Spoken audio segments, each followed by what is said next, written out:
Good morning বন্ধুরা, welcome to my mini blog. এই যে চা বানানো হয়ে গেছে।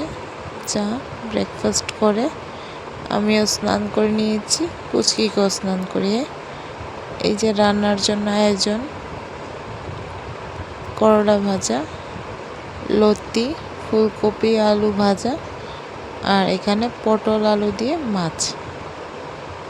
এই যে সব আয়োজন করে রান্না টান্না করে ডিউটির জন্য রেডি হয়ে বেরিয়ে পড়ছি আমি। পুচকি ঘুমোচ্ছিল, তো ডিউটিতে চলে এসেছি। আমার কিছু ওটির কাজ ছিল গজ রেডি করার জন্য, ওইগুলোই প্রিপেয়ার করছিলাম। তো কিছু ক্লিপ নিলাম। এই যে গজগুলো কেটে তারপর আলাদা করে ভাঁজ করে স্টারাইলের জন্য রেডি করতে হয়। এখানে পুচকিকে ঘুম পাড়িয়ে ঘুমোচ্ছে।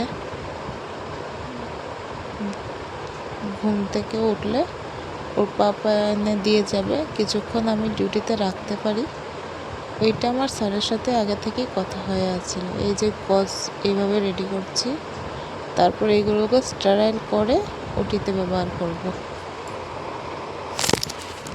এই যে ওকে দিয়ে গেছে ওর পাপা এসে।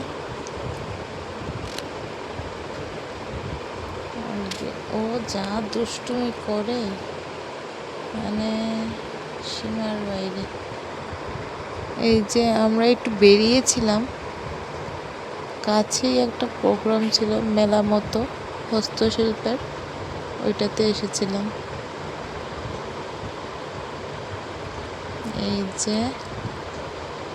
এই যে চলে এসেছি ডিউটি ছেড়ে ঘরে।